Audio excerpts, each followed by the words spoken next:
कर दो।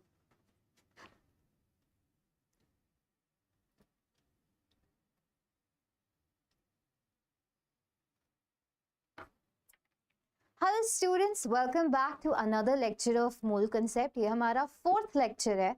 आज हम बात करने वाले हैं स्टोकियोमेट्री और लिमिटिंग रिएजेंट की। अब जब भी मैं ये बात करूंगी आप देखोगे कि इसमें केवल बेसिक मैथ्स अप्लाई होती है। ये बड़े बड़े वर्ड्स पे मत जाओ।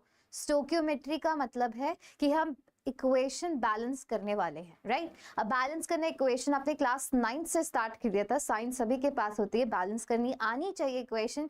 ये माना जाता है कि इस पॉइंट तक आकर आपको इक्वेशन बैलेंस करना आ जाता है। इस चैप्टर में मैं बैलेंसिंग इक्वेशंस नहीं सिखाने वाली, बट अगर आपको इसमें प्रॉब्लम है तो आप डाउट सेशन में मुझसे बैलेंस करना इक्वेशन सीख सकते हैं। उससे पहले कुछ रीकैप की बातें कर लेते हैं। चलो, आज के टॉपिक्स है कि थोड़े क्वेश्चंस प्रैक्टिस करेंगे। लास्ट लेक्चर में मैंने आपको क्या क्या करवाया था, आपको बताया था कि नंबर ऑफ एटम्स कैसे कैलकुलेट करने हैं, नंबर ऑफ मोल्स कैसे कैलकुलेट करने हैं, नंबर ऑफ मॉलिक्यूल्स कैसे कैलकुलेट करने हैं। ये भी सीखा था किसमें मैक्सिमम नंबर ऑफ एटम्स होते हैं, कैसे पता लगाएं कि किसमें ज्यादा नंबर ऑफ एटम्स है, राइट। फिर हमने कुछ लॉज ऑफ केमिकल कॉम्बिनेशन की बात करी थी, थोड़ा बहुत लास्ट क्लास में करा था। आज उससे रिलेटेड थोड़े से और प्रैक्टिस क्वेश्चंस करेंगे। फिर स्टोकियोमेट्री सीखेंगे, लिमिटिंग रिएजेंट सीखेंगे एंड कुछ बात होती है सीक्वेंशियल रिएक्शन की, वो भी सीखेंगे क्योंकि हम जेई की तैयारी करें, जेई एडवांस की भी साथ साथ में करेंगे। कुछ भी चीज हम छोड़ने वाले नहीं है। चलिए स्टार्ट करें, रिकैप देख लेते हैं। फिर से मैं रिवाइज करवा देती हूँ। देखिए, सबसे पहले ये बहुत ही अच्छा फ्लोर चार्ट है बहुत सारी चीजें समझने के लिए। यहाँ पे ये रिलेशनशिप है between mole and the number of particles. मैंने आपको ये बोला था एक मोल, केवल एक मोल एक नंबर है। एक मोल का मतलब होता है कि किसी चीज में कितने नंबर ऑफ पार्टिकल्स होंगे, 6.022। 1 मोल का मतलब सिर्फ इतना सा होता है।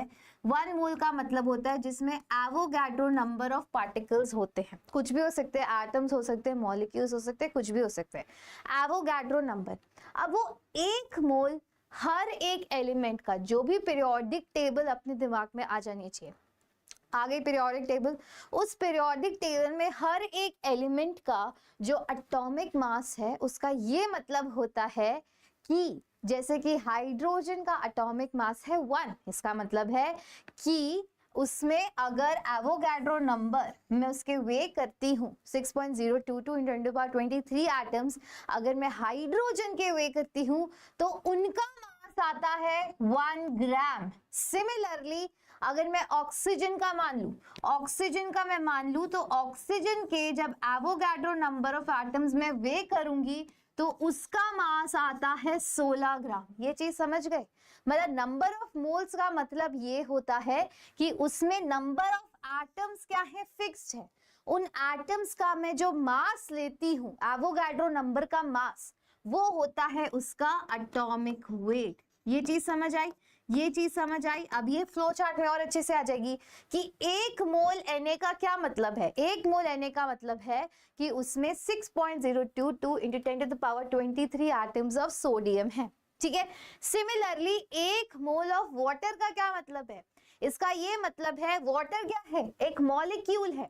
सोडियम क्या था, एक एलिमेंट था, तो इसमें नंबर ऑफ एटम्स, एक मोल वाटर जो कि एक मॉलिक्यूल है वो लिया, इसका मतलब है कि उसमें 6.022 × 10⁻23 मॉलिक्यूल्स ऑफ वाटर है, ठीक है। अब इसमें पूछा जाए कि कितने मॉलिक्यूल्स, इसमें मॉलिक्यूल्स ऑफ वाटर है, कितने एटम्स हाइड्रोजन के हैं, कितने एटम्स ऑक्सीजन के, तो इसका क्या आंसर होगा? तो इसमें बच्चा 2 × 6.022 मतलब इसका ट्वाइस नंबर ऑफ तो क्या है, हाइड्रोजन, एंड ऑक्सीजन एक ही है, तो इसीलिए ऑक्सीजन के नंबर ऑफ एटम्स उतने ही है, एवोगाड्रो नंबर। ये चीज समझ आई? एक मोल ऑफ वाटर का मतलब है कि एक मोल ऑफ वाटर का मतलब होता है कि उसमें Avogadro number of molecules of water है। अब उस मॉलिक्यूल्स ऑफ वाटर में कितने हाइड्रोजन के एटम्स है, कितने ऑक्सीजन के एटम्स हैं, तो ऑक्सीजन के तो 1 ऑक्सीजन है, मतलब कि 1 एटम मतलब 1 एवोगाड्रो नंबर होगा, और 2 × एवोगाड्रो नंबर हाइड्रोजन के नंबर ऑफ एटम्स हो जाएंगे। समझ गए? बाकी चीजें हम डिस्कस कर ही चुके हैं। नंबर ऑफ मॉलिक्यूल्स कैसे निकालते हैं, number of moles into Avogadro number से नंबर ऑफ मॉलिक्यूल्स आ जाते हैं। जैसे कि ये 1 मोल है, 1 मोल में कितने मॉलिक्यूल्स थे वाटर के? 1 into 6.022, right. Number of atoms का क्या मतलब है? Number of moles into Avogadro number into the atomicity. For example अगर मैंने एटॉमिसिटी का एग्जाम्पल है, जैसे मैंने Cl2 का लिया, अब मुझे क्या निकालना है? Cl2 में कितने नंबर ऑफ एटम्स हैं? नंबर ऑफ एटम्स कितने हैं? मैं एक दूसरे पेज पे सिखाती हूँ, दूसरे पेज पे, इस पेज पे सीखते हैं। जैसे कि मुझे Cl2 में आपको बताना है कि इसमें नंबर ऑफ एटम्स कितने हैं। सबसे पहले ये बताओ Cl2 क्या है? जैसे ही दो चीजें जुड़ गई है ना, ये Cl2 है, मतलब कि ये क्या है? एक मॉलिक्यूल है, ठीक है, एक मॉलिक्यूल है, राइट। तो मतलब 1 mole of chlorine, 1 mole of chlorine में कितने मॉलिक्यूल्स हैं Cl2 के? इसका मतलब है कि 1 मोल ऑफ क्लोरीन में 6.022 इंटू 10⁻23 मॉलिक्यूल्स ऑफ क्लोरीन है। 1 मोल ऑफ Cl2 का मतलब है कि इसमें इतने मॉलिक्यूल्स क्लोरीन के हैं। अब कितने एटम्स है क्लोरीन के बच्चा? तो नंबर ऑफ एटम्स मुझे निकालनी है, तो मॉलिक्यूल्स हो गए, तो नंबर ऑफ एटम्स क्या होते हैं? 1 मोल है तो मोल का लिख दिया 1 mole into 6.022 into 10⁻23 which is your Avogadro number into the atomicity. Atomicity होती है ये, क्या लिखा हुआ है यहाँ? 2 लिखा हुआ है, 2 एटोमिसिटी, ये जो नीचे वाली वैल्यू होती है तो इंटू 2 कर दिया, तो इसका आंसर आ जाएगा 2 into 6.022 into 10⁻23 atoms of chlorine. इतने एटम्स ऑफ क्लोरीन है 1 मोल ऑफ Cl2 में। आई होप ये चीज अब क्लियर हो गई होगी। बाकी और कैसे क्लियर होगी? जितने जितने क्वेश्चंस करते जाएंगे और भी क्लियर होती जाएंगी चीजें। चले आगे चलते हैं। उसके बाद और रिकैप, जैसे कि ये तो मैं हर बार बताऊंगी कि मोल से आपको क्या निकालना आना चाहिए? मास निकालना आना चाहिए। वो तो सिंपल सा फॉर्मूला है। मोल से मास का क्या फॉर्मूला है? Number of moles is equals to given mass, है कि नहीं? Given mass upon molar mass, right. Molar mass का क्या मतलब होता है? जो भी उसका एटॉमिक वेट या मॉलिक्यूलर वेट होगा। इससे मुझे नंबर ऑफ मोल से मास मिल जाता है, मास से मोल्स मिल जाते हैं। अब मास और वॉल्यूम की क्या रिलेशनशिप है? सॉरी, मोल्स और वॉल्यूम की क्या रिलेशनशिप है? मोल्स क्या होते हैं? मोल्स अगर मुझे पता है उससे वॉल्यूम निकालना है तो इनटू कर दूंगी 22.4। वॉल्यूम पता है मोल्स निकालने तो डिवाइड कर दूंगी 22.4 लीटर से। क्यों? क्योंकि 22.4 लीटर ऑफ गैस, ये सिर्फ गैस पे एप्लीकेबल होता है, लिक्विड्स पे मत कर देना। अगर 22.4 लीटर गैस में उतने ही पार्टिकल्स होते हैं जितने एवोगाड्रो नंबर में होते हैं, समझ गए? तो 22.4 litre is equal to 22.4 litre of gas का क्या मतलब होता है कि उसमें 1 मोल ऑफ पार्टिकल्स है। सिंपल सी बात है, ठीक है। अब नेक्स्ट है मोल से नंबर कैसे, वो तो मैंने बता ही दिया। मोल से नंबर कैसे था? मोल अगर दिया हुआ है 1, उसका नंबर ऑफ पार्टिकल्स निकालने तो इनटू एवोगाड्रो नंबर कर देंगे, और आपको नंबर ऑफ पार्टिकल्स से मोल्स निकालने तो केवल डिवाइड बाय Na कर देंगे। सिंपल सी बात है। चले आगे।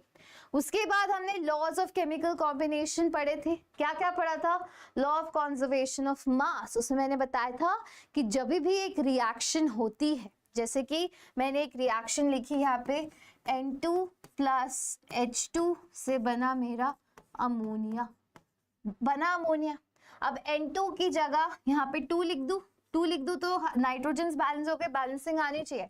नाइट्रोजन बैलेंस हो गए, हाइड्रोजन यहाँ 2 है, यहाँ पे 6 हो गई, तो यहाँ पे 3 लिख दूं इस प्रकार से। अब आपको दिखाई दे रहा है कि जितनी, इसका मतलब है कि जितना मास रिएक्टेंट्स का होगा, फॉर एग्जांपल यहाँ पे मैंने x ग्राम रिएक्टेंट्स अगर यूज किए थे तो प्रोडक्ट में भी मुझे x ग्राम ही मिलेगा। मतलब कि मास ना ही तो डिस्ट्रॉय होता है ना ही एक्स्ट्रा ऐड होता है। जितना शुरुआत में रिएक्टेंट ने मास लिया था, प्रोडक्ट में भी उतना ही मास मिलेगा। मतलब केवल रीअरेंजमेंट ऑफ एटम्स होता है। ये हमें लॉ ऑफ कंजर्वेशन ऑफ मास बताता है कि मास रिएक्शन में चेंज नहीं होता। इसका एक एक्सेप्शन मैंने बताया था, वो आपको याद होना चाहिए, अभी नहीं बताऊंगी, लास्ट क्लास में बताया था। उसके बाद लॉ ऑफ डेफिनेट प्रोपोर्शंस क्या कहता है? ये कहता था लॉ ऑफ डेफिनेट प्रोपोर्शंस की फॉर एग्जाम्पल पूरी दुनिया की CO2 का एग्जाम्पल ले लेते हैं, पूरी दुनिया की CO2 का सेम ही रेशो होगा। क्या रेशो होगा?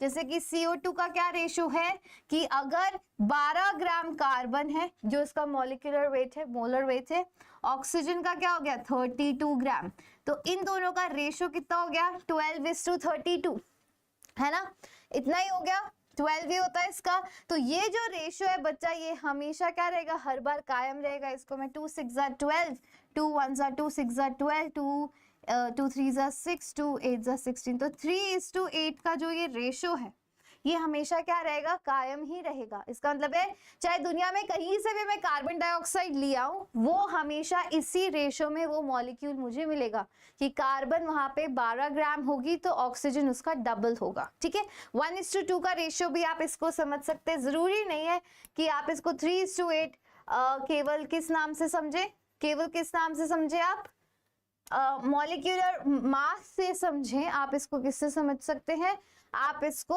मोल से भी समझ सकते हैं कि इसका केवल 1:2 का रेशियो है ना, अगर एक कार्बन है तो 2 ऑक्सीजन होगा, ऐसा भी हो सकता है। ठीक है, नेक्स्ट है लॉ ऑफ मल्टीपल प्रोपोर्शंस, कहता था कि जब फॉर एग्जांपल एक मेरा मॉलिक्यूल है फिर से CO2 और एक मेरा मॉलिक्यूल है CO, इन दोनों में क्या सेम है, क्या सेम है, आइडेंटिटी सेम है एलिमेंट्स की, इसमें भी कार्बन है और इसमें भी ऑक्सीजन है, नीचे वाले में भी कार्बन और ऑक्सीजन का मॉलिक्यूल है, बट रेशियो दोनों में डिफरेंट है, दिखाई दे रहा है। इसका रेशियो क्या है 1:2 का रेशियो है, इसका रेशियो है 1:1 का रेशियो, राइट। तो इसमें जो ऑक्सीजन, कार्बन तो मैंने फिक्स कर दिया, ऑक्सीजन का रेशियो दोनों में कितना आ रहा है, ऑक्सीजन का रेशियो आ रहा है 2:1 का।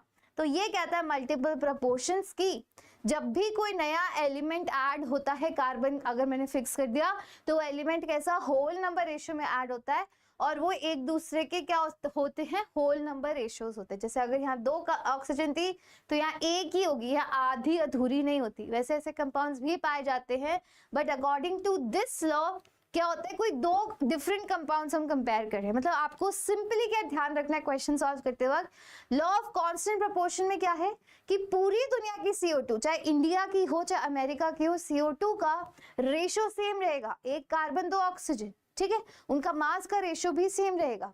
लॉ ऑफ मल्टीपल प्रोपोर्शन ये बोलता है कि जब सिमिलर एलिमेंट जैसे कार्बन ऑक्सीजन या फिर नाइट्रोजन ऑक्सीजन के जो भी कंपाउंड्स हमने लास्ट क्लास में पढ़े थे, जैसे NO, NO2, N2O, N2O5 थे, तो उसमें नाइट्रोजन और ऑक्सीजन, बट उनके रेशियोज अलग अलग थे। तो वो चीज कौन डिफाइन करता है, लॉ ऑफ मल्टीपल प्रोपोर्शन। तो ये चीज देखते ही समझ जाना है। फिर गे-लुसाक्स लॉ और एवोगाड्रो लॉ पढ़ा था, वो एक बार दोबारा से मैं जल्दी से एक्सप्लेन कर देती हूँ। ठीक है, इतनी चीज समझ आई। अब गे-लुसाक्स लॉ क्या बोलता था, ये बोलता था कि फॉर एग्जाम्पल आपका H2 गैस, Cl2 गैस और HCl गैस का रिएक्शन करवाया, H2Cl2 को ऐड किया तो HCl गैस निकला। इस इक्वेशन को पढ़ने का एक तरीका क्या है कि 1 मोल H2 1 मोल Cl2 से जब रिएक्ट करती है तो मुझे 2 मोल्स HCl के मिलते हैं। ये चीज देख के पता चल रही है। जो भी हम स्टोइकियोमेट्रिक कोएफिशिएंट लिखते हैं, जैसे ये 1H2, 1Cl2 एंड 2HCl, ये क्या बताती है आपको, रिएक्शन के नंबर ऑफ मोल्स बताती है कि 1 मोल हाइड्रोजन 1 मोल क्लोरीन से रिएक्ट करके 2 मोल की HCl बनाता है। ठीक है, बट इसने बोला गे-लुसाक्स लॉ ने ये एप्लीकेबल होता है केवल बच्चा गैसेस पे, केवल किस पे एप्लीकेबल होता है, गैसेस पे। तो इन्होंने बोला कि 1 मोल की बजाय, क्योंकि गैस है, गैस का क्या होता है, वॉल्यूम ऑक्यूपाई करती है, तो मैं 1 मोल की जगह ऐसा भी बोल सकती हूँ कि 1 वॉल्यूम गैस 1 वॉल्यूम क्लोरीन से कंबाइन होके 2 वॉल्यूम HCl बनाती है। अब देखो मैंने लीटर्स नहीं बोला, लीटर्स लिखना है गलती होगी, 1 वॉल्यूम लिखा है, लीटर मिलीलीटर कोई भी यूनिट नहीं लिखी है, केवल वॉल्यूम लिखा है। चाहे मैं 1 मोल बोलूं, मोल तो किसी के भी हो सकते हैं, solid liquid gas, but volume केवल किसका होगा, गैसेस का होगा। मतलब कि 1 वॉल्यूम अगर मैंने हाइड्रोजन लिया और दूसरा वॉल्यूम क्लोरीन लिया, एक वॉल्यूम क्लोरीन एक वॉल्यूम हाइड्रोजन, वो दोनों मिलके मुझे 2 वॉल्यूम HCl के देंगे। इसका एक बहुत अच्छा ये एग्जाम्पल भी है कि H2 प्लस हाफ O2 से H2O बनता है। इसका मतलब है कि H2 तो मैंने क्या लिया, H2 क्या लिया मैंने, एक वॉल्यूम, हाफ वॉल्यूम ले लिया मैंने O2 का, ठीक है, उससे आधा वॉल्यूम ले ली ऑक्सीजन की, और जब इन दोनों को कंबाइन किया तो मुझे एक वॉल्यूम H2O मिला। ठीक है, ये बस कहने का तरीका है और कुछ भी नहीं है। इसका मतलब है जैसे एक मोल से एक मोल, वही सेम चीज दोबारा रिपीट करी हूँ, 1 मोल हाइड्रोजन जब मैं 1 मोल क्लोरीन से रिएक्ट करती हूँ तो दो मोल्स मुझे HCl के मिलते हैं। और सभी कुछ अगर गैसेस है, प्रोडक्ट्स एंड रिएक्टेंट्स, तो मोल्स की जगह मैं वॉल्यूम लिख सकती हूँ। That is it. समझ गए?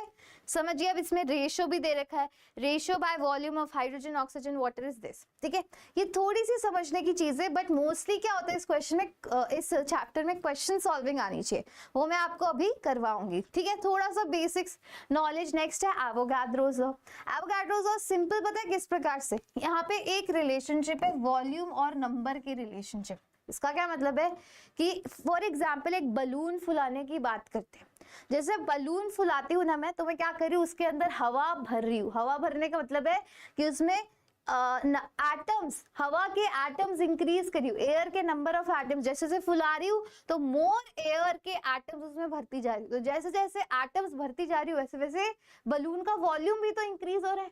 ये सिंपल सी ऑब्जर्वेशन को बोला जाता है एवोगाड्रोस लॉ, कि जितने नंबर ऑफ एटम्स, ये फिर से किस पे एप्लीकेबल है, देखो यहाँ पे क्या लिखा हुआ है, गैसेस, ये भी गैसेस पे एप्लीकेबल है। इक्वल वॉल्यूम ऑफ गैसेस का मतलब है कि जिन भी गैसेस का सेम वॉल्यूम है, उसका ये मतलब होता है कि वो उनमें इक्वल नंबर ऑफ मॉलिक्यूल्स भी प्रेजेंट होते हैं। ठीक है, अगर कोई 2 वॉल्यूम का सब्सटेंस है और 2 डिफरेंट गैसेस है, फॉर एग्जांपल H2Cl2 की बात करी, H2Cl2 दोनों डिफरेंट गैसेस है, पर ये भी मेरे पास एक वॉल्यूम है, ये भी मेरे पास एक वॉल्यूम है, वॉल्यूम लिख रही हूँ, एक वॉल्यूम है। इसका मतलब कि इन दोनों में जो नंबर ऑफ एटम्स है वो क्या है, सेम। ये बताता है मुझे एवोगाड्रोस लॉ। समझ गए? एक वॉल्यूम H2 एक वॉल्यूम Cl2 में नंबर ऑफ एटम्स क्या होते हैं, सेम। तो वॉल्यूम और नंबर क्या है, डायरेक्टली प्रोपोर्शनल है। इसका एक बहुत अच्छा फॉर्मूला बन गया फिर, V1/N1 is equal to V2/N2। जब कोई भी 3 क्वांटिटीज पता होंगी तो चौथी निकाल लूंगी, है ना। अब जैसे ये वॉल्यूम V दे रखा है, इसमें दे रखा है कि V वॉल्यूम पे अगर N नंबर ऑफ एटम्स है तो 2V वॉल्यूम पे obviously 2N number of molecules of gas होंगे। सिंपल सी बात है। आगे ये समझ कि जैसे जैसे वॉल्यूम इंक्रीज होगा वैसे वैसे नंबर ऑफ पार्टिकल्स भी इंक्रीज होते रहेंगे। इजी। चले आगे, चलिए अब नेक्स्ट क्वेश्चन करते हैं ये वाला। 1.8 ग्राम of certain metal burnt in oxygen gave 3 gram of its oxide.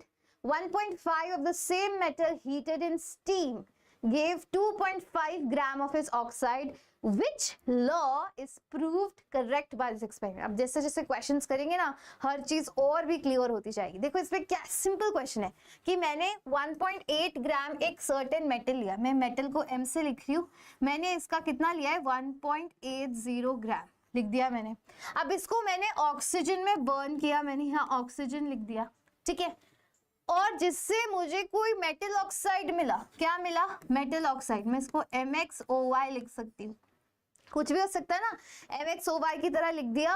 ये कितना मिला है मुझे? ये मिला है मुझे 3 ग्राम्स। समझ गए? ये 3 ग्राम्स मिला है। अब देखो ये 1.8 है, ये 3 ग्राम्स है।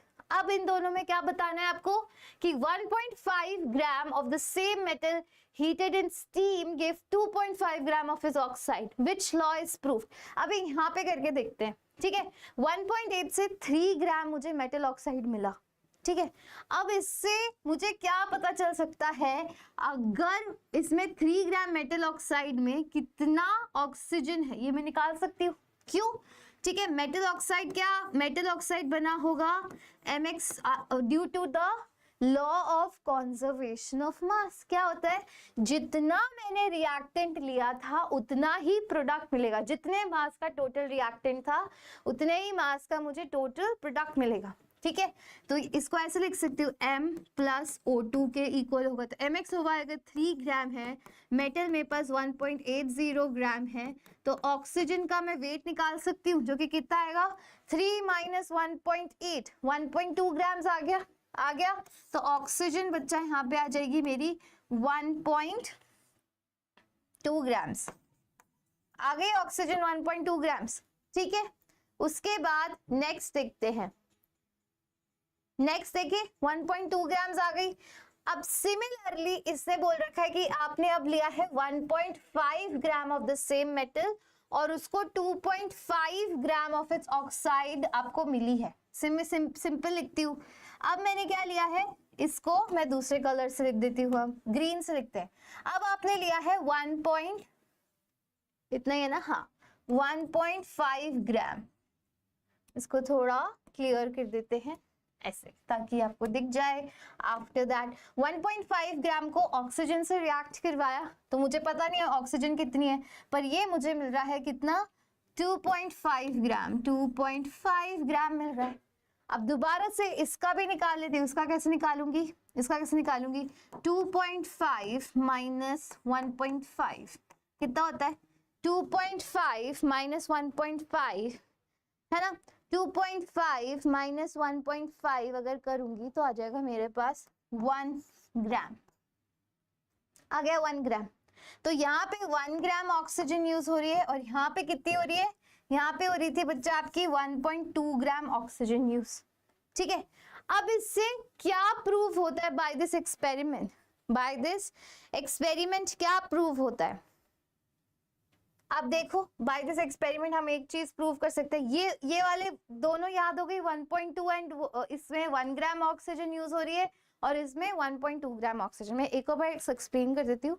आपको दे रखा है कि मैंने मेटल और ऑक्सीजन का रिएक्शन करवाया, उससे कोई मेटल ऑक्साइड बनी, मुझे नहीं पता वो MO2 बनी है कि MO बनी है कि M2O5, ऐसे भी तो होते हैं ना, कोई भी यहाँ पे रेशियो हो सकता है, बट मुझे ये पता है कि मैंने इतना ग्राम मेटल लिया था, उससे 3 ग्राम 1.8 से मुझे 3 ग्राम ऑक्साइड मिल गई। तो इसमें ऑक्सीजन कितना है, दिस माइनस दिस ऑक्सीजन आ गया, ऑक्सीजन की क्वांटिटी पहले में आ गई 1.2। नेक्स्ट केस में 1.5 लिया मैंने, ठीक है, 1.5 से मुझे 2.5 मिल रही है आपकी ऑक्साइड। तो अब इसमें कितनी ऑक्सीजन है, इसमें मेरी आ गई पूरी 1 ग्राम ऑक्सीजन। ठीक है, अभी मैं एक बार इरेज करूंगी सब, तो ये चीज समझ आई। उसके बाद क्या करना है, लॉ, ये तो मुझे पता है कि इसमें मैं कौन सा लॉ ऑफ कंजर्वेशन ऑफ मास का फंडा यूज कर रही हूँ।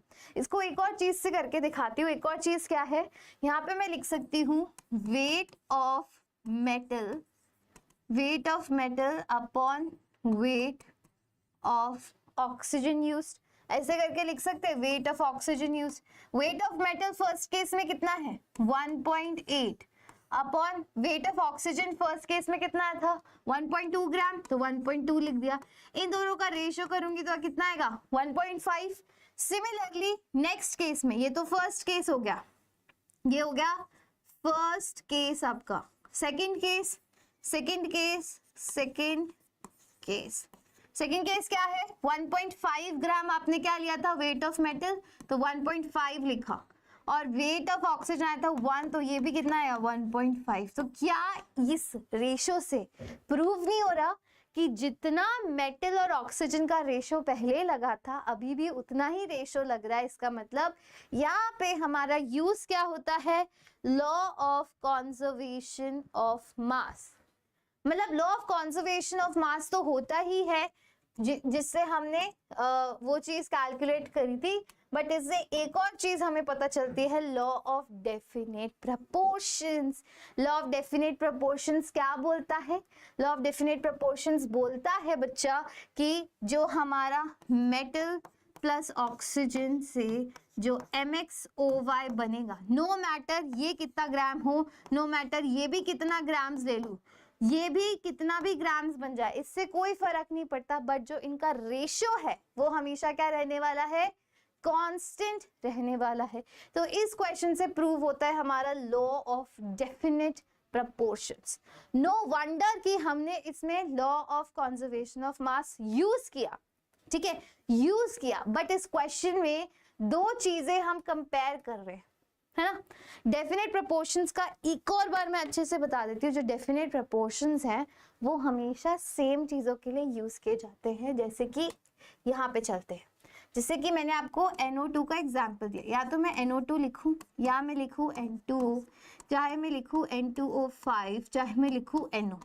ये सारी क्या है, नाइट्रोजन प्लस ऑक्सीजन से बनके ये चीजें बनी है कि नहीं, ठीक है। नाइट्रोजन प्लस ऑक्सीजन से बनके ये चीजें बनी है। तो ये जो चीजें हैं, अलग अलग मॉलिक्यूल्स बन रहे हैं नाइट्रोजन और ऑक्सीजन के। तो जब भी अलग अलग मॉलिक्यूल्स को कंपेयर करने पड़ते हैं इनके elemental ratios, for example NO2 का जब मैं N2O से कंपेयर करूंगी तब मैं क्या बोलूंगी, law of multiple proportion, law of multiple proportion, समझ गए। पर जब जैसे फॉर एग्जांपल CO2, चाहे कोई भी CO2 कैसे भी बन रही हो, जैसे मैंने एक एक्सपेरिमेंट से CO2 बनाई, फिर दूसरे एक्सपेरिमेंट से CO2 बनाई, इन दोनों का रेशियो जब मैं कंपेयर करूंगी तो मेरा क्या होता है, डेफिनेट प्रोपोर्शन वाला लॉ यूज होता है। जैसे अभी वाला जो केस था, मेटल प्लस ऑक्सीजन से बन रही थी मेरी कोई भी मेटल ऑक्साइड, ठीक है। मेटल ऑक्साइड में मेटल की कोई भी वैलेंसी हो सकती है, ऑक्सीजन की कोई भी वैलेंसी होती है, हमें नहीं पता, ठीक है। मेटल प्लस ऑक्सीजन से मेटल ऑक्साइड बन रही थी। अब इसने क्या किया, इसने पहले एक कुछ वेट लिया था 1.8 का, दूसरी बार मेटल का वेट लिया था 2.5 का, नहीं 1.5 का, राइट। देखो ये चीज ना अभी से क्लियर कर रहा हूं मैं, बोल रही शुरुआत में हम धीरे धीरे पढ़ेंगे ताकि अच्छे से सारी तैयारी हो। पहले हमने लिया था 1.8, दूसरी बार हमने मेटल लिया था 1.5 ग्राम, ठीक है। तो 1.8 से वो बोल रहा है कि आपका कितना ग्राम्स बन रहा था, कुछ बन रहा था 3.1 सेकेंड, 3 ग्राम्स, कितना बन रहा था, 3 ग्राम्स बन रहा था, और दूसरे में आपका बन रहा था 2.5 ग्राम्स, ठीक है। अब ये बोल रहा है कि ये मुझे पता चल गया, इससे क्या प्रूव होता है, इससे ये प्रूव होता है कि हम अभी भी सेम ही चीज को कंपेयर करें ना, सेम रिएक्शन को, अभी भी मैंने मेटल ऑक्साइड को ही कंपेयर करी हूँ, कोई दो डिफरेंट मॉलिक्यूल्स को नहीं करी, सेम मॉलिक्यूल को कंपेयर कर रही हूँ with their different masses, masses change कर दिए, मॉलिक्यूल या रिएक्शन सेम रहा, तो इस केस में हमेशा डेफिनेट प्रोपोर्शन ही लगेगा। तो एग्जाम में आएगा तो देखते ही डेफिनेट प्रोपोर्शंस लिख देना है। अभी तो मैंने आपको कैलकुलेट करके बताया कि इनके डेफिनेट प्रोपोर्शंस कैसे हैं।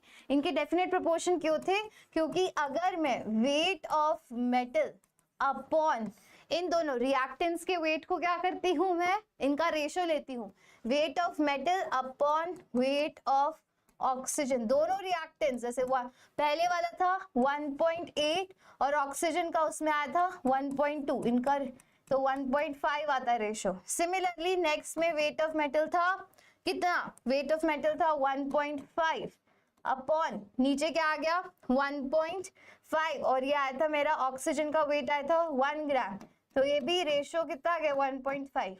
तो जब दोनों के रेशियो सेम आ गए, मेटल और ऑक्सीजन के, आए कि नहीं आए, उसमें मेटल और ऑक्सीजन का पहले भी रेशियो 1.5 था, अभी भी मेटल और ऑक्सीजन का रेशियो 1.5 है, तो हमारा आंसर क्या आ गया बच्चा, सेम। आई ये चीज समझ, तो ये क्या आ गया, लॉ ऑफ डेफिनेट प्रोपोर्शन। अब चलते हैं नेक्स्ट पे। नेक्स्ट है the law of multiple proportion is illustrated by which of the following pair of compounds. आप देखो क्या पूछा है, मल्टीपल प्रोपोर्शंस, बार बार मैं बोले जा रही हूँ कि मल्टीपल प्रोपोर्शंस किस केस में लागू होता है। ऑप्शन देखो, NaCl और NaBr, इसमें लागू होगा नहीं होगा, क्यों, क्योंकि Na तो चलो दोनों में सेम है, पर यहाँ पे क्लोरीन है और यहाँ पे ब्रोमीन, तो दो डिफरेंट एटम्स को हम कंपेयर नहीं कर सकते, तो यहाँ पे नहीं लागू होगा। नेक्स्ट क्या है, water and heavy water, water होता है बच्चा आपका H2O और हैवी वाटर होता है D2O, तो यहाँ पे क्या यूज हो गए, आइसोटोप्स, और मैंने बताया था कि law of multiple proportion isotope के केस में फेल हो जाता है, तो सिमिलरली यहाँ पे भी अप्लाई नहीं होगा। हैवी वाटर क्या होता है, दिस इज ड्यूटीरियम, ये क्या है बच्चा, ये है ड्यूटीरियम, ड्यूटीरियम होता है आपके हाइड्रोजन का हैवी आइसोटोप, हाइड्रोजन का हैवी आइसोटोप, और आइसोटोप क्या होते हैं, जिनका मास डिफरेंट होता है। आइसोटोप क्या होता है, आइसोटोप वो होते हैं same atomic number but different mass number. ये तो बचपन में भी पढ़ा होगा। ये होते हैं आइसोटोप्स। तो हाइड्रोजन का हैवी आइसोटोप होता है ड्यूटेरियम, जिससे हैवी वाटर बनता है। इसका एटॉमिक मास कितना होता है?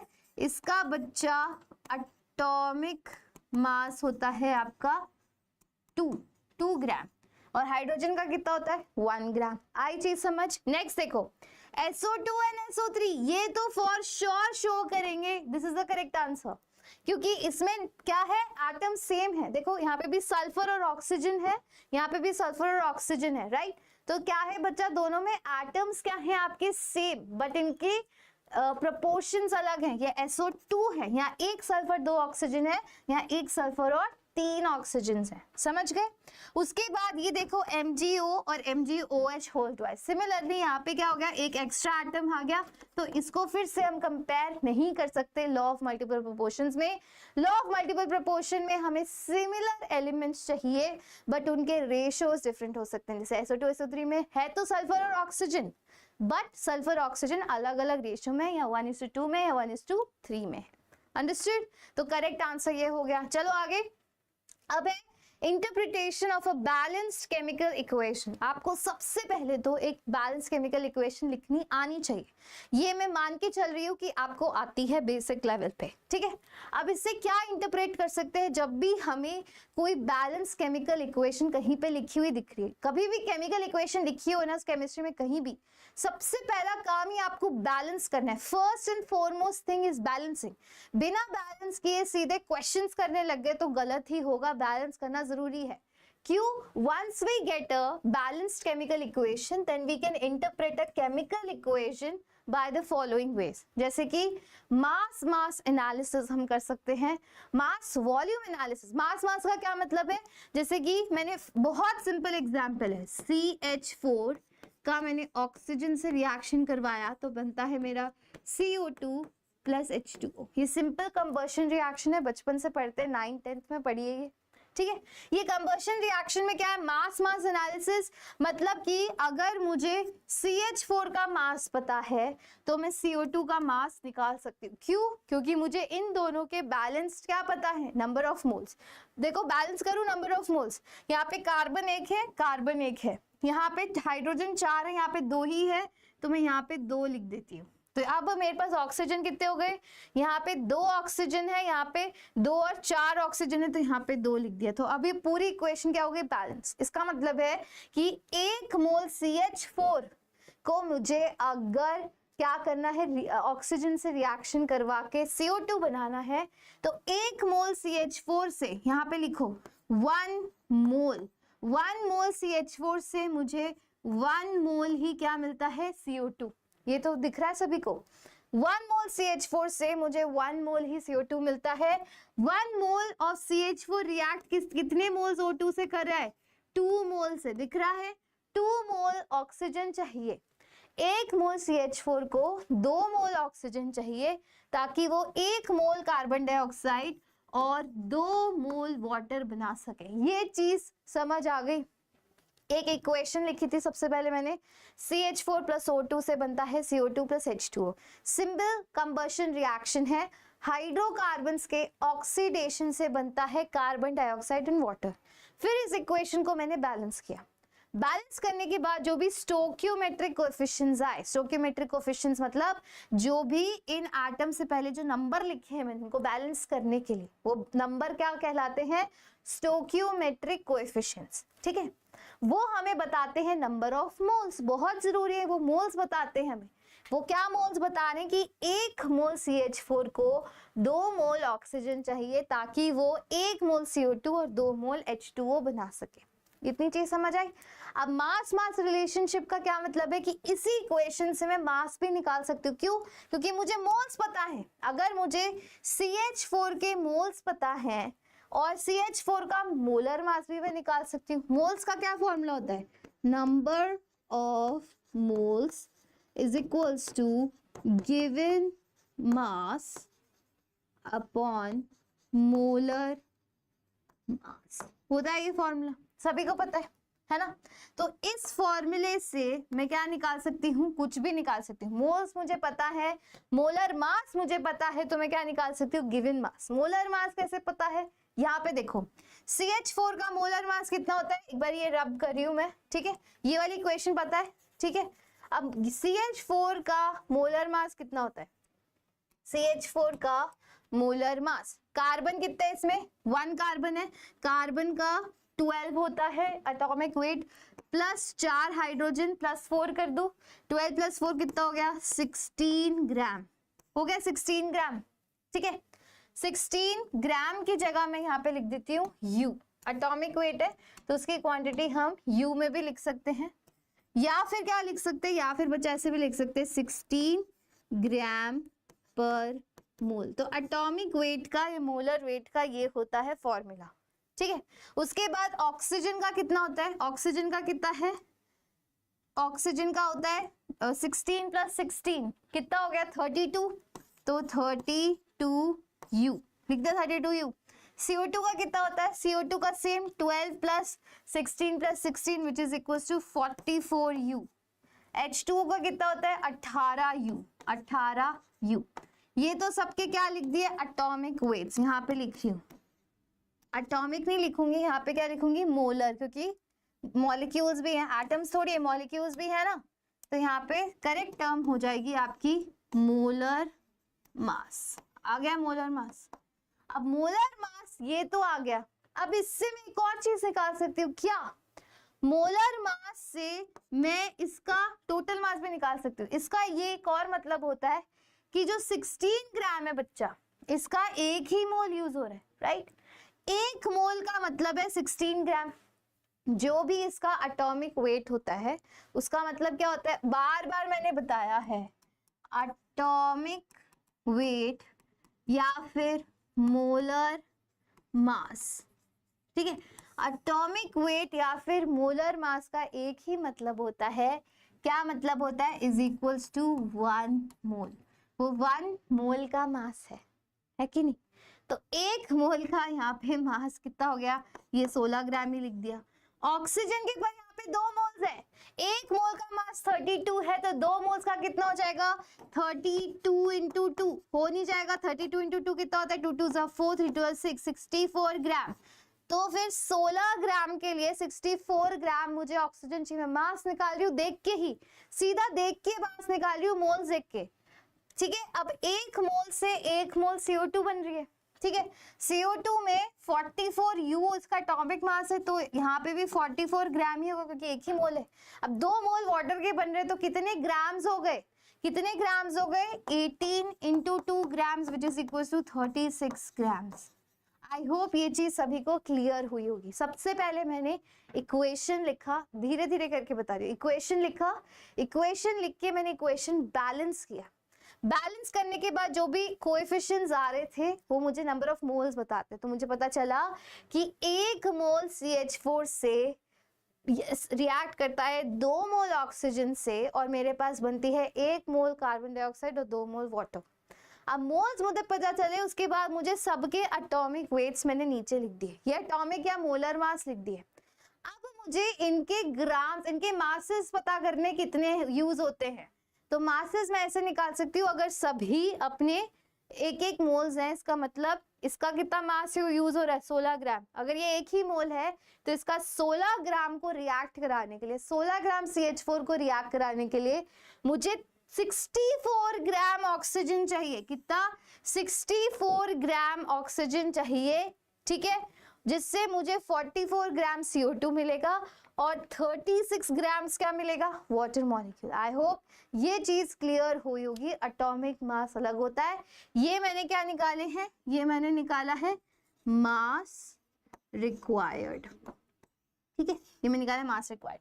तो इससे मैंने मास एनालिसिस बता दिया। अगर मुझे मास पता है तो किसी और का मास निकाल सकती हूँ, मास एनालिसिस हो गया। मास वॉल्यूम एनालिसिस भी कर सकते हैं, एंड मोल एनालिसिस तो करके दिखाई दिया, सिमिलरली वॉल्यूम एनालिसिस भी कर सकते हैं। अब एक एक करके फंडा, ये फंडा हुआ क्लियर, अब क्वेश्चंस करने में आसानी होगी। जैसे कि ये देखो, ये क्या लिखा हुआ है, 2 KClO3 से 2 KClO3 ऑक्सीजन आपका बनता है। इसका मतलब है कि 2 मोल्स KClO3 से मुझे 2 मोल्स KCl के और 3 मोल्स ऑक्सीजन के मिलते हैं। I hope this thing is clear to everybody. ये सब क्या बताते हैं? मोल्स बताते हैं। 2 मोल्स KClO3 से मुझे 2 मोल KCl मिलेगा और 3 मोल मुझे क्या मिलेगा? ऑक्सीजन। ये वही चार्ट है जो मैं बार बार एक्सप्लेन कर रही हूँ, मास से मोल कैसे बनता है, ये सारी रिलेशनशिप वही है। ठीक है, चलो नेक्स्ट पे ये वाला क्वेश्चन करते हैं। 2 moles of calcium carbonate is taken in a container, calculate moles of CO2 gas produced in the reaction. क्या है? 2 मोल्स मैंने कैल्शियम कार्बोनेट के लिए मैंने लिख दिया कैल्शियम कार्बोनेट, कैलकुलेट करने हैं moles of CO2 produce in the, ठीक है, तो कैल्शियम कार्बोनेट से का रिएक्शन करवाती हूँ तो मेरा प्रोडक्ट बनता है कैल्शियम ऑक्साइड प्लस CO2। अब सबसे पहली बात क्या है? ये रिएक्शन मुझे बैलेंस करनी है, कर दूं तो कैल्शियम यहाँ पे भी एक है, यहाँ पे भी एक है, तो वो बैलेंस है। अब कार्बन करते हैं, यहाँ पे भी एक कार्बन है, यहाँ पे भी एक कार्बन है, तो वो बैलेंस्ड है। ऑक्सीजन करते हैं, यहाँ 3 ऑक्सीजन है और यहाँ पे भी 3 ऑक्सीजन है कि नहीं? तो सब कुछ मेरा बैलेंस है। This is the balanced chemical equation.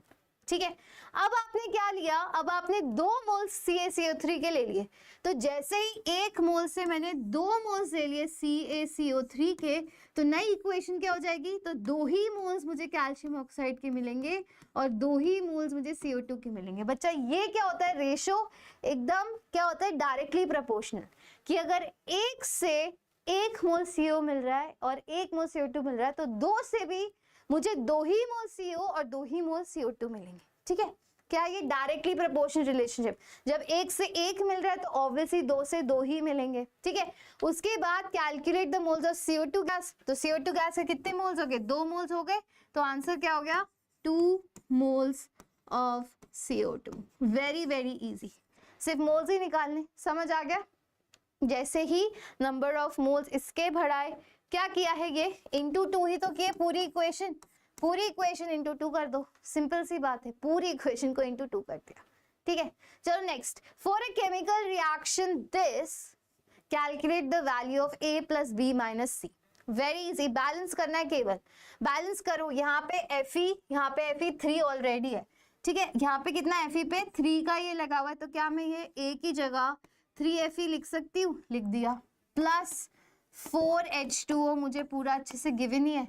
उसके बाद मैं क्या लिख सकती हूँ? यहाँ पे Fe3O4 Fe3O4 प्लस H2। ठीक है, अब क्या है? ऑक्सीजन मेरे पास यहाँ पे कितनी? 4 ऑक्सीजन है। 4 ऑक्सीजन पहले यहाँ पे बैलेंस है, तो ये तो भाई पूरा बैलेंस हो गया। ठीक है, बी कुछ भी नहीं है, बी हमारा 1 हो गया, तो यहाँ पे लिख देती हूँ A की वैल्यू तो 3 आ गई, B की वैल्यू कितनी आ गई? 1 आ गई, C की वैल्यू कितनी आ जाएगी?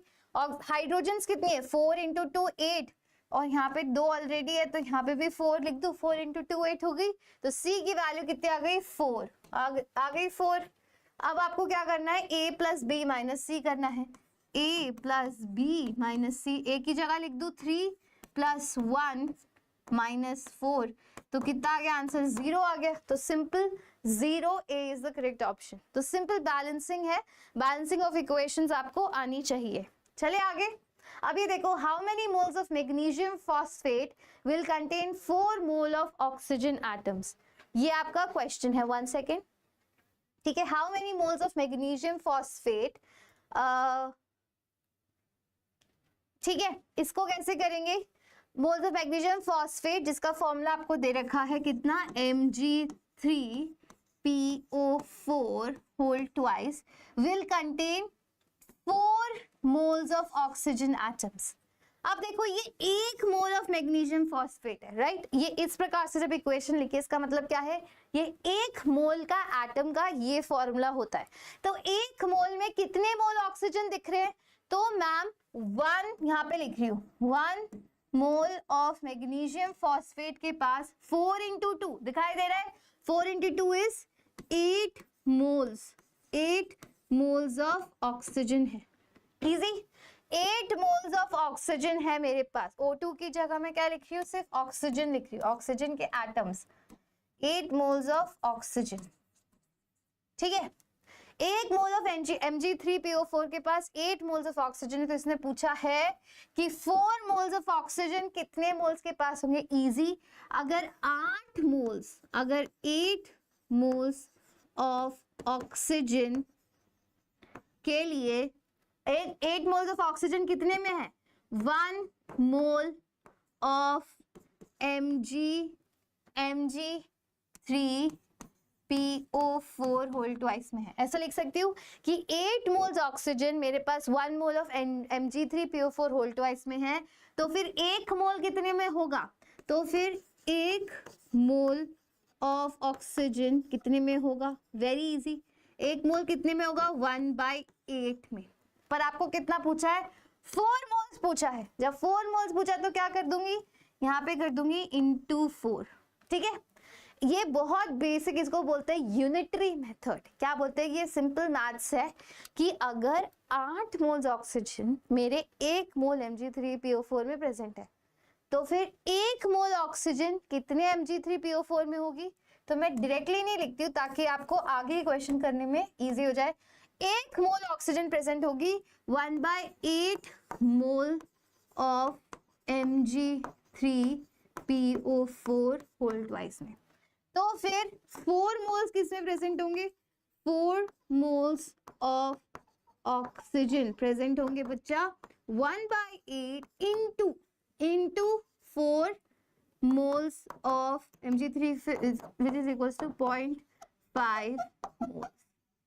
इसका आंसर आ जाएगा 0.5। ये बेसिक मैथ से बहुत जगह यूज होगी, समझ गए।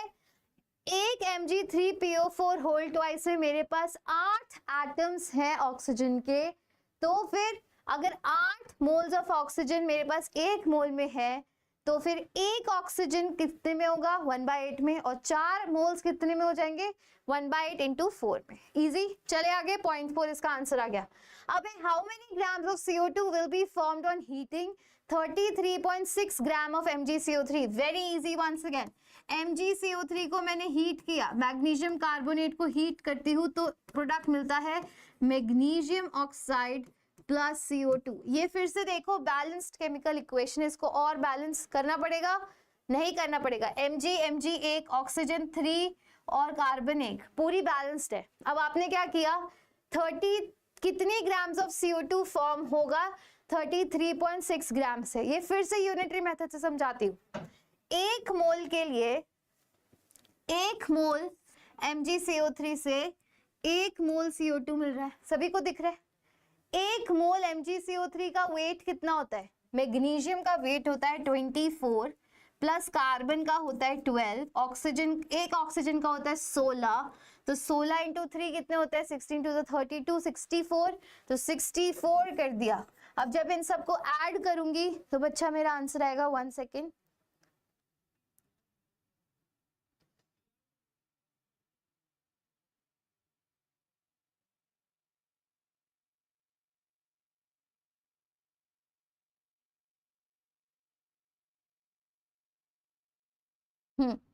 तो बच्चा मेरा आंसर आएगा 84 ग्राम। कितना आएगा, 84 ग्राम्स, ठीक है। कैल्शियम कार्बोनेट का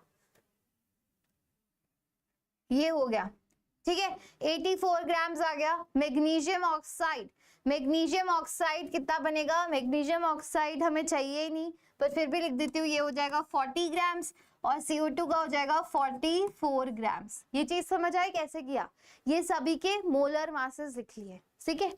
मोलर मास का मतलब ही होता है 1 मोल, होता है कि नहीं। एक मोल अगर सब में बन रहा है, 1 मोल MgCO3 से 1 मोल CO2 मिल रहा है, इसका ये मतलब होता है कि उसका जो एटॉमिक वेट है 84 ग्राम, उसका मतलब भी 1 मोल होता है। तो मतलब 84 ग्राम से मुझे 44 ग्राम कार्बन डाइऑक्साइड मिल रही है। इतना समझ आया। मैं यहाँ पे लिख रही हूँ 84 ग्राम ऑफ MgCO3 मुझे क्या देती है, मुझे देती है 44 ग्राम ऑफ CO2। मैं आपको ना अभी क्या सिखा रही हूँ, बेसिक मैथ सिखा रही हूँ, सच बता रही हूँ। ये बेसिक मैथ से ये देखते ही आप थोड़े दिनों में करने लगोगे, पर मुझे पता है यहाँ पे अटकते हैं बच्चे, इससे मैं करके दिखा रही हूँ। 84 ग्राम ऑफ MgCO3 से क्या बनता है, 44 ग्राम ऑफ CO2।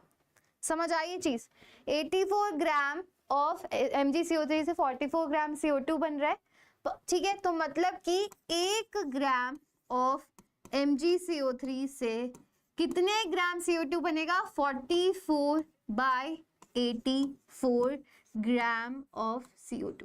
पर आपसे कितना पूछा है? आपसे पूछा है कि आपके पास 36 ग्राम ऑफ MgCO3 है, तो फिर 36 ग्राम ऑफ MgCO3 से बनेगा 44/84 इंटू 33.6 सॉरी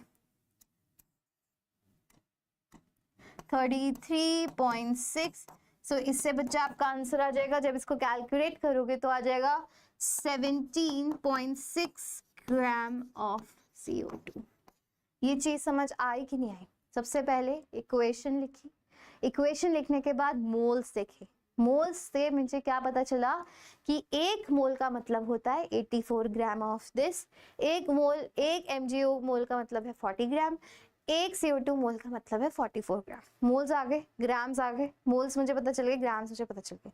अब मुझे पता चला कि 84 ग्राम MgCO3 से मुझे 44 ग्राम CO2 मिल रहा है, वही मैंने लिख दिया।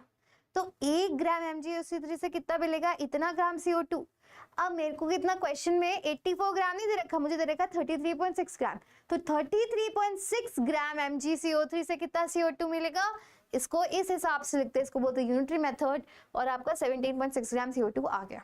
तो मतलब 84 से अगर 44 मिल रहा है तो उससे कम 36 ग्राम से मुझे 17.6 ग्राम ही CO2 मिलेगा। इस यूनिटरी मेथड से मैंने निकाल लिया। ये एक इजी मेथड है। दूसरा मेथड क्या हो सकता है? आप दोनों के नंबर ऑफ मोल्स कैलकुलेट कर सकते हो कि नहीं कर सकते? ठीक है, तो वैसे भी आप कर सकते हैं, है ना। जैसे कि 33 नंबर ऑफ मोल्स क्या बोल रही हूँ कि 33.6/84 करोगे तो नंबर ऑफ मोल्स किसके आ जाएंगे? आपके पास MgCO3 के आ जाएंगे। तो यहाँ पे करके देख लेते हैं हम, उससे भी सेम आंसर आएगा, उससे भी सेम आंसर आएगा। ये देखो 33.6 divided by 84 which is equals to 0.4। ये जो मैं कैलकुलेटर यूज कर रही हूँ, बट आपको नहीं करना, आपको कैलकुलेशंस बाय हैंड आनी चाहिए। तो ये कितने आ गए? 0.4 मोल्स आ गए। तो 0.4 मोल्स ऑफ MgCO3 आ गया, मैग्नीशियम कार्बोनेट। तो 0.4 मोल्स ही मेरे क्या बनने वाले हैं? मोल्स ऑफ CO2 ही बनने वाले हैं, क्योंकि रेशियो सेम रहता है। अगर 0.4 मोल्स MgCO3 के हैं तो 0.4 ही CO2 के मोल्स बनेंगे। तो गिवन मास मुझे निकालना है, मोलर मास होता है 44, तो फिर आंसर कितना आ जाएगा? गिवन मास मेरे पास आ जाएगा 44 इंटू 0.4, 44 इंटू 0.4, तो आंसर आ जाएगा 17.6 ग्राम। ऐसे भी कर सकते थे, पर मुझे आपको ये मेथड सिखाना है, यूनिटरी मेथड, क्योंकि सारे क्वेश्चन सिंपली सॉल्व नहीं होंगे। ये तो हो रहा है, ये तो हो रहा है, पर ये वाला जो मेथड मैंने सिखाया इससे इतने क्वेश्चन सॉल्व होंगे कि ये जहां पे ये मेथड काम नहीं करेगा वहां पे ये हर जगह काम करेगा। ये कई बार क्या होता है, आपको फेल कर देगा, आपको पता ही नहीं चलेगा क्या करना है, पर ये मेथड कभी भी आपको धोखा नहीं देगा, क्योंकि सिंपल मैथ्स है। इसमें कोई फॉर्मूला नहीं लगा, इसमें तो फॉर्मूला लगा है गिवन मास अपॉन मोलर मास वाला, राइट। तो या तो मुझे 33.6 ग्राम MgCO3 दे रखा है, इससे मैंने क्या निकाली? नंबर ऑफ मोल्स निकाल लिए। तो नंबर ऑफ मोल्स MgCO3 के मेरे पास कितने आ गए? 0.4 मोल्स आ गए। तो 0.4 मोल्स अगर MgCO3 है, इसका मतलब 0.4 मोल्स ही मुझे CO2 मिलेगा। तो उससे मैंने मास निकाल लिया, ये वाली वैल्यू निकाली CO2 की। आ गया आंसर, ठीक है। चले आगे, चलो। मैं बहुत सोली बता रही हूँ, पर फिर भी आपको क्या लग सकता है? हॉच पॉच लग सकता है अपने दिमाग में, बट क्या करना है, सेशन ओवर होने के बाद सारे क्वेश्चन सॉल्व करने खुद से। फिर उसके बाद नहीं समझ आए तो मैम की हेल्प ले लो, बट ये सिंपल मैथ्स है, सिंपल मैथ्स है और कुछ भी नहीं। अभी देखो next question, 4 moles of KClO3 is taken in a container. Calculate the moles of oxygen produced in the reaction. तो आपको एक रिएक्शन दे रखी है, क्या दे रखी है? KClO3 से बन रहा है मेरा KCl प्लस ऑक्सीजन। तो सबसे पहले देखना क्या है, रिएक्शन बैलेंस्ड है। मुझे तो बैलेंस नहीं लग रही, क्यों? क्योंकि यहाँ 3 ऑक्सीजन है और यहाँ पे 2 ही ऑक्सीजन है, तो बैलेंस करना पड़ेगा। पोटेशियम बैलेंस है, क्लोरीन भी बैलेंस है, सबसे पहले ऑक्सीजन बैलेंस कर देते हैं। तो ऑक्सीजन के लिए यहाँ पे 2 लिख देती हूँ और यहाँ पे 3 लिख देती हूँ। तो अब मेरे पास यहाँ 6 ऑक्सीजन हो गई, यहाँ पे भी 6 ऑक्सीजन हो गई। पर अब इसको बैलेंस करने 2 KCl भी कर देती हूँ। अब ये क्या है, इक्वेशन बैलेंस्ड है। सबसे पहला काम क्या था, इक्वेशन बैलेंस करना, समझ गए?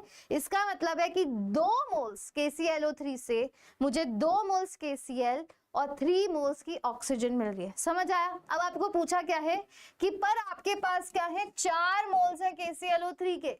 कितने हैं? 4 मोल्स। 4 मोल्स कब होंगे? जब इस इक्वेशन को मैं क्या कर दूंगी, इंटू 2 कर दूंगी, तभी होंगे ना 4। तो अब क्या है, मेरे पास 4 मोल्स हैं KClO3 के। KClO3 के 4 लिख दिए। तो इसका मतलब सारी इक्वेशन, अगर ये डबल हुई है क्वांटिटी, तो पूरी इक्वेशन डबल होगी, ठीक है? तो इसका मतलब मेरे पास 4 KCl मिलेगा प्लस 6 मिलेगा ऑक्सीजन। यही पूछा है, calculate the moles of oxygen produce. तो मैंने बस सिंपली निकाल लिए, कितने आए, 6 मोल्स आ गए, ये इसका आंसर हो गया। तो जैसे ही 2 मोल्स मेरा बैलेंस्ड इक्वेशन था, बैलेंस इक्वेशन से ये बोल रहा है कि आप 2 मोल्स नहीं ले रहे हो, आप एक्चुअली 4 मोल्स ले रहे हो। 4 का मतलब है इस इक्वेशन को क्या किया है, इंटू 2। तो पूरी इक्वेशन इंटू 2 कर दूंगी तो मुझे नंबर ऑफ मोल्स ऑक्सीजन के मिल जाएंगे, क्योंकि कभी आधी अधूरी चीज इंटू 2 नहीं करते, पूरा ही। ये क्वांटिटी अगर डबल कर दी रिएक्टेंट की, तो प्रोडक्ट भी डबल मिलेगा, इसका यही मतलब है। चले आगे। नेक्स्ट है, calculate the amount of water in grams produced by the combustion of 16 gram methane. Again very easy question. आप क्या करवा रहे हो, मीथेन का कंबशन करवा रहे हो, जो कि है CH4।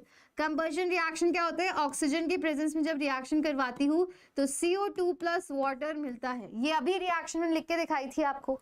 अब इसको बैलेंस करने की जरूरत है, हाँ बिल्कुल जरूरत है। क्यों? क्योंकि यहाँ पे ऑक्सीजन 3 है, यहाँ पे 4 हाइड्रोजन है। तो सबसे पहले यही बैलेंस कर देती हूँ। यहाँ पे कर दिए हाइड्रोजन मैंने बैलेंस, यहाँ 2H2O लगा दिया, तो मेरे पास ऑक्सीजन हो गए 4, तो यहाँ पे भी 2 लगा दे। क्या आप सब कुछ बैलेंस है? कार्बन 1 यस, हाइड्रोजन 4, यहाँ पे भी हाइड्रोजन 4 बैलेंस, ऑक्सीजन 4, यहाँ पे भी ऑक्सीजन 4 बैलेंस। अब ये क्या है, बैलेंस इक्वेशन। अब आपको बोला है कि आपके पास 16 ग्राम मीथेन है, आपको बताना है कितने ग्राम पानी आपको मिलेगा, ठीक है? और सबसे पहले मैं वही लिख देती हूँ कि मुझे कितने ग्राम CH4 चाहिए। CH4 का मोलर वेट कितना होता है, 12 + 4 = 16 ग्राम। अब ऑक्सीजन कितना चाहिए, ऑक्सीजन दिख रहा है, ऑक्सीजन होता है ये 16 + 16 32 ग्राम्स। अच्छा, हमें पूछा ही नहीं है ऑक्सीजन, तो हम क्यों करें? 16 ग्राम ये है, और वाटर कितना है, वाटर 16 ग्राम। CH4 से मुझे वाटर कितना मिल रहा है, ये तो 18, इसका मोलर मास होता है 18 × 2 which is equal to 36 grams मिल रहा है। तो इजी हो गया, वेरी इजी है ना। अगर 1 मोल से 2 मोल वाटर मिल रहे हैं, इसका मतलब होता है 1 मोल CH4 का मतलब है 16 ग्राम, है ना।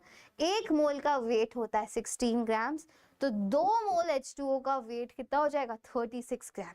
1 मोल से 2 मोल्स मिल रहा है, मतलब 16 ग्राम से 36 ग्राम्स आपको क्या मिलेगा, वाटर। तो 36 ग्राम इसका आंसर हो गया। I hope this thing is clear to everybody, understood. Next देखो, मास वॉल्यूम रिलेशनशिप, ये भी बहुत इंटरेस्टिंग है। यहाँ पे क्या लिखा हुआ है, 2 KClO3 से मिलता है आपको 2 KCl + 3 ऑक्सीजन। ये क्या है, पूरा बैलेंस केमिकल इक्वेशन है। अब यहाँ पे सिर्फ एक गैसियस क्वांटिटी है, वो है आपकी ऑक्सीजन वाली, ठीक है। अब इसमें क्या है, इसमें मास वॉल्यूम रिलेशनशिप का मतलब ये कि KClO3 का मोलर मास होता है 122.5 ग्राम। ये सिर्फ KClO3 का है, इसको इंटू 2 नहीं किया। KCl का मोलर मास दे रखा है 74.5 ग्राम। अब ऑक्सीजन आपकी क्या है, ऑक्सीजन है आपकी गैस। तो गैस को मैं किस में रिप्रेजेंट कर सकती हूँ, 22.4 लीटर की भी तो रिप्रेजेंट कर सकती हूँ, है ना। यही तो मतलब था कि 1 मोल इसका मतलब है 1 मोल KClO3 का मास है 122.5 ग्राम, जो इसका मोलर मास है। 1 मोल KCl का मास है 74.5 ग्राम। तो फिर 1 मोल ऑक्सीजन का मास नहीं होता, गैस है तो वॉल्यूम होगा। 1 मोल ऑक्सीजन का वॉल्यूम है 22.4 लीटर, ऐसे भी हम रिप्रेजेंट कर सकते हैं, बस यही इसमें लिखा है। समझ गए कि वॉल्यूम रिलेशनशिप भी हो सकती है। मास वॉल्यूम का मतलब है, अब क्या हो गया, इसके 2 मोल्स का मतलब है कि ये हो जाएगा 2 इंटू 122.5, ये भी हो जाएगा 2 इंटू 74.5, और ये कितना हो जाएगा, ये हो जाएगा 3 इंटू 22.4 लीटर्स एसटीपी, इसका टोटल वॉल्यूम हो जाएगा। क्या ये चीज समझ आई?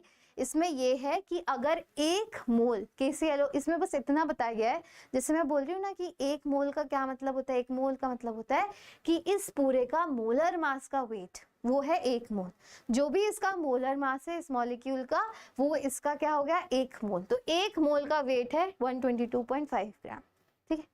1 मोल KCl का वेट है 74.5 ग्राम, और 1 मोल ऑक्सीजन का वॉल्यूम है, क्योंकि वो गैस है, 22.4 लीटर्स। समझ आया? ठीक है, 22.4 litres. I hope this thing is clear. अब उसके बाद टोटल कैलकुलेट करना है ग्राम्स एंड लीटर्स में, तो 2 इंटू हो गया, ये भी 2 इंटू हो गया, ये 3 था, तो 3 इंटू 22.4 लीटर्स, बस ये सिंपल सी बात है। चलो नेक्स्ट पे चलते हैं, अब इसका क्वेश्चन करके देखते हैं, बहुत अच्छा क्वेश्चन है। What volume of air at NTP containing 21% oxygen by volume is required to completely burn 1000 gram of sulfur containing 4% combustible matter? तो आपके पास क्या है, सल्फर का आपने कंबशन कराया, सल्फर का कंबशन कराऊंगी तो SO2 मिल जाएगी, तो क्या ये बैलेंस इक्वेशन है? हाँ मैम, ये बैलेंस इक्वेशन है, S प्लस O2 से मिला SO2, ठीक है। ठीक है, अब इसमें क्या है, S प्लस O2 से मिला SO2, मतलब कि 1 मोल सल्फर रिएक्ट करता है 1 मोल ऑक्सीजन से to give me 1 mole of SO2। ये चीज समझ आई? ठीक है, 1 मोल का क्या मतलब है, 1 मोल सल्फर का मतलब होता है 32 ग्राम सल्फर रिएक्ट करता है 32 ग्राम ऑक्सीजन से, है ना, 32 ग्राम ऑक्सीजन से, 16 प्लस 16 इज 32 ग्राम ऑक्सीजन से to form 32 plus 32 which is equals to 64 gram of SO2। इतना समझ आया? 32 ग्राम से रिएक्ट करके 64 ग्राम SO2 बनाता है, ये इसके मोलर वेट्स के बराबर होता है। अब आपको पास दे रखा है कि आपके पास 1000 ग्राम सल्फर है, आपके पास 1000 ग्राम सल्फर है जिसमें 4% इनकम्बस्टिबल मैटर है। इनकम्बस्टिबल का मतलब है कि जो जिसको मैं और क्या नहीं कर सकती, ऑक्सीडाइज नहीं कर सकती। कंबशन का क्या मतलब है, ऑक्सीजन से रिएक्ट करवाना। मेरे पास 1000 ग्राम है, 1000 ग्राम मेरे पास सल्फर है, बट इसमें से जो 4% है वो काम का नहीं है मेरा, यही तो लिखा है इनकम्बस्टिबल है, तो 1000 में से 4% माइनस कर दो, इजी सी बात है। तो सल्फर कितना हो गया टोटल मेरे पास, 1000 इंटू 4% काम का नहीं है, तो कितना काम का हो गया, 96% काम का हो गया। इसका मतलब 960 ग्राम सल्फर है मेरे पास टोटल, जिसका मैं कंबशन करा सकती हूँ। है तो मेरे पास 1000 ग्राम, पर 4% उसमें से क्या है, काम का ही नहीं है, 4% कंबस्ट नहीं होगा, तो कंबस्ट कितना होने वाला है, सिर्फ 960 ग्राम। 1000 का 96% ही कंबस्टिबल है, 960 ग्राम आ गया, तो 960 ग्राम है मेरे पास सल्फर। अब ये फिर से यूनिटरी मेथड लगा दूं, कैसे लगाऊंगी कि अगर, और पूछा क्या है, कितना ऑक्सीजन मुझे मिलेगा, तो इसका मतलब है कि what volume of air at NTP containing 21% of oxygen by volume is required to completely burn 1000 gram of this. तो इसका क्या मतलब हो गया कि जो मेरा 960 ग्राम है ना, 960 ग्राम के मोल्स कितने हो गए, कितने मोल्स हो गए, 960 बाय 32 कर दूं, 1 सेकेंड।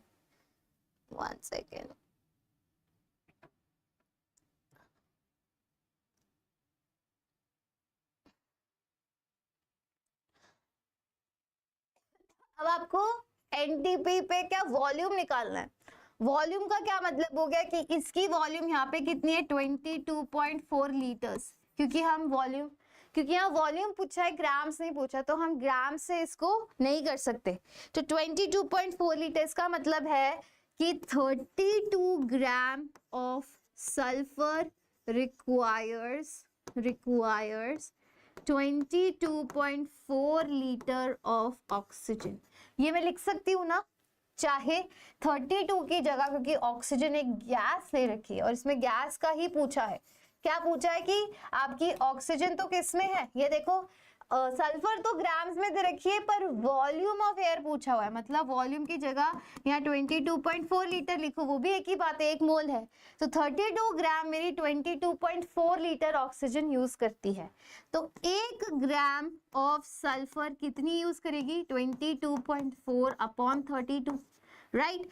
उसके बाद और लीटर ऑफ ऑक्सीजन यूज करेगी, बट मेरे पास कितना है, 960 ग्राम ऑफ सल्फर है, तो 960 gram of sulphur will require 22.4 upon 32 into 960 litres of oxygen. तो इससे मेरा आंसर कितना आएगा, अगर मैं इसको कैलकुलेट करती हूँ तो बच्चा मेरी आंसर आएगी 672 लीटर्स। कितनी चाहिए मुझे, 672 लीटर्स।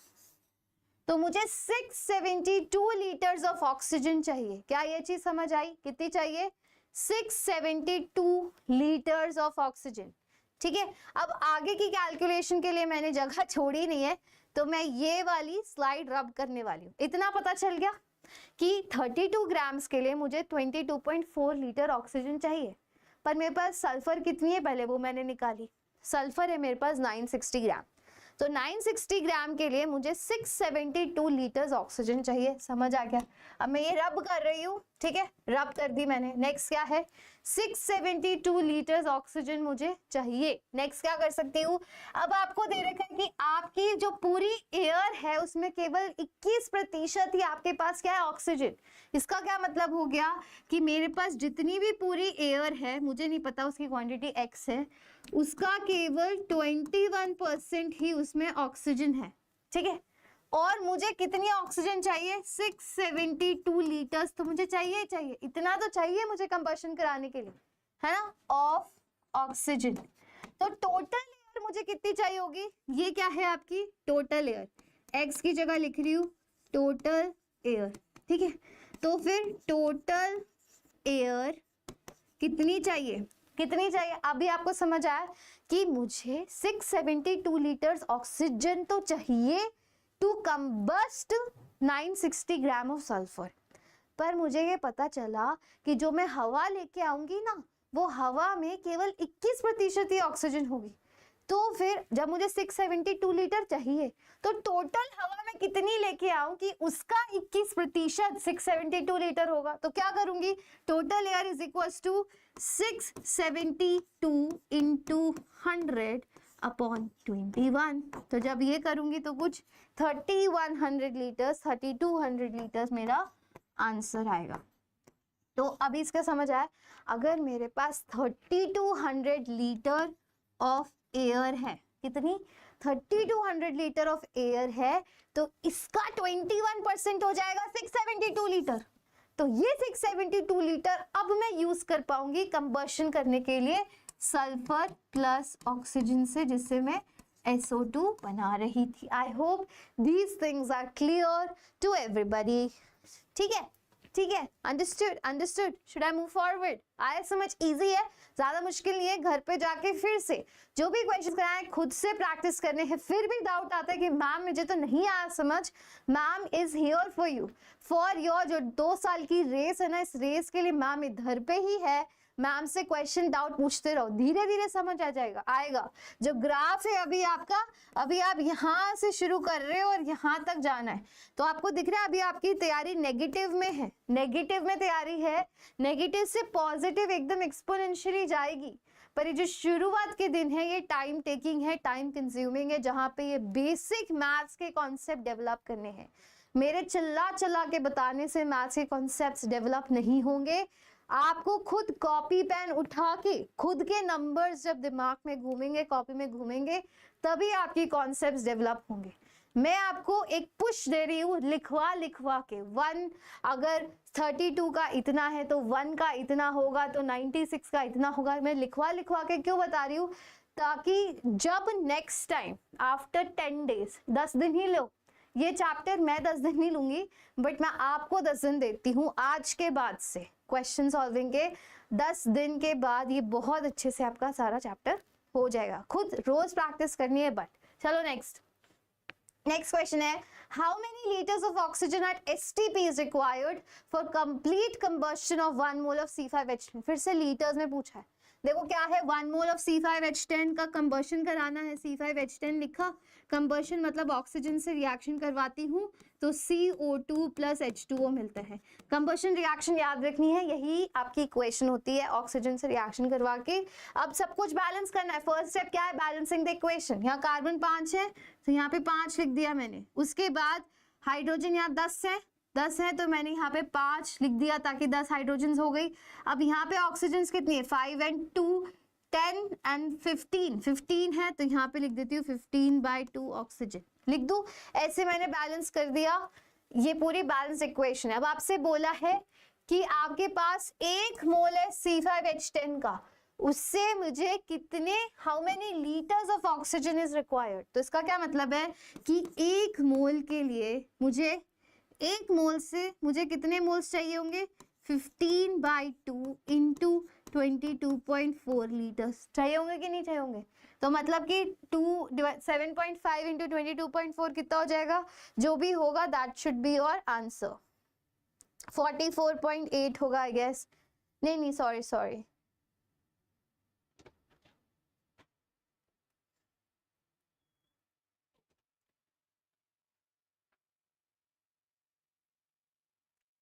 168 liters। ठीक है, so that is the answer for this question. Next question है, 16.8 liter gas containing H2 and O2 is formed at NTP on electrolysis of water. What should be the weight of electrolyzed water? अब फिर से आपको केवल electrolysis की equation लिखनी आनी चाहिए। पहले तो इलेक्ट्रोलाइसिस की इक्वेशन क्या है कि H2 प्लस O2 से मैं क्या बना रही हूँ, वाटर बना रही हूँ, यही तो है। लीटर ऑफ गैस कंटेनिंग, आपके पास H2O2 की गैस है, on electrolysis of water, what should be the weight of the electrolysed water. अब कितना पानी मिलेगा, इसको इक्वेशन को बैलेंस कर दूं। पहले इक्वेशन को बैलेंस करूंगी तो यहाँ 2H2 लिख दूं, 2H2 क्योंकि यहाँ 2H2O लिखना पड़ेगा तो 2 ऑक्सीजन हो गए। इस प्रकार से इक्वेशन बैलेंस हो गई। मतलब कि 2 मोल्स ऑफ हाइड्रोजन बनाती है मेरी 2 मोल्स ऑफ वाटर। ठीक है, अब क्या है, 16.8 litre of gas containing H2 and O2 is formed at NTP। ये कितनी है आपके पास, 16.8 लीटर ऑफ गैस। ठीक है, What should be the weight of the electrolyzed water?